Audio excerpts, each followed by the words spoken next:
Շնորհակալ եմ, մեծարգո վարչապետ, կառավարության հարգելի գործընկերներ, Իրան-Իսրայել հակամարտությունը տարբեր հետևանքների իհարկե կարող է ունենալ, բայց ես ուզում եմ խոսել Հայաստանում դրա հիմնականում սոցիալական հետևանքների մասին։ Եթե այս կոնֆլիկտը երկարաձգվի եւ ավելի մեծ ծավալ ստանա հատկապես,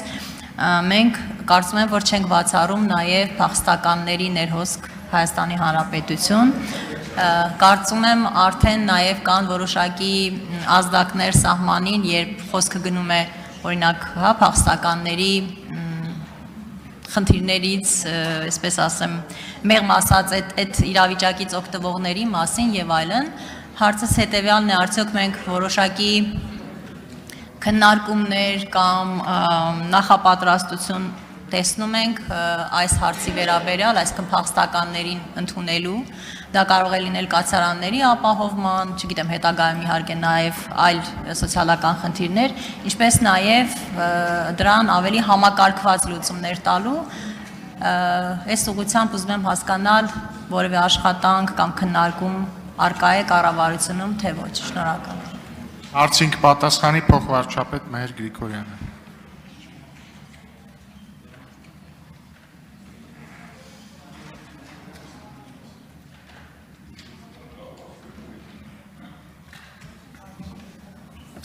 Շնորհակալություն հարցի համար Տիկին Բաթյան, ինչ խոսք խնդիրները բոլոր պոտենցիալ մոնիտորինգի տակ են ամենօրյա կտրվածքով, որովհետև այո, եւ փախստականների եւ լոգիստիկ խնդիրներ եւ էներգետիկ խնդիրներ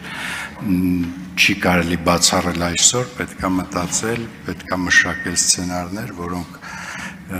X պահի կարող է պետք լինեն, բայց կարող է եւ պետք չլինեն, բայց այնուամենայնիվ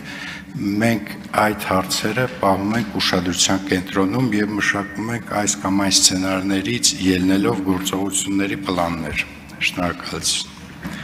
Արձագանք։ Շնորհակալ եմ, պարոն Գրիգորյան,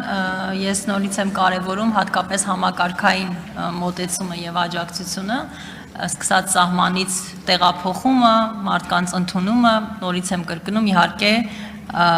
բնականաբար որևէ մեկի համար ցանկալի չի լինի, որ այդ իրավիճակ ունենանք, բայց չենք կարող երբևէ մտածել, որ այդ խնդիրներից կարող ենք խուսափել եւ իհարկե ես գիտեմ, որ նաև Հայաստանում մենք ունենք բնակ ֆոնդի, սոցիալական այդ բոլոր կարիքների ապահովման խնդիր, ես կարծում եմ, որ ավելորդ չէ նախապես պատրաստվելը, հետո իհարկե դրա կարիքը չունենալ։ Շնորհակալ եմ։ Համաձայն եմ, Տիկին Բաթյան, նման հարցերը տարածաշրջանում նման իրավիճակի պարագայում այդ հարցերը ինքնահոսի բնականաբար չի կարելի թողել, ես վստահեցնում եմ ձեզ, որ կոնսոլիդացված տարբեր գերատեսչությունների կազմով այդ հարցերը քննարկվում են, ուղղակի սցենարների մասով չի ցանկանա հիմա դետալիզացնել, որովհետև կան նուրբ հարցեր, որոնց մասին կարիք չկա այս պահին խոսել, բայց սցենարներում այո, ձեր ասած խնդիրը, էներգետիկ խնդիրը եւ լոգիստիկ խնդիրը կա, իդեպ լոգիստիկ խնդիրներ արդեն իսկի հայտ են եկել, այդ իմաստով բնականաբար այդ ամեն ինչը կա եւ մնում է մեր ուշադրության կենտրոնում։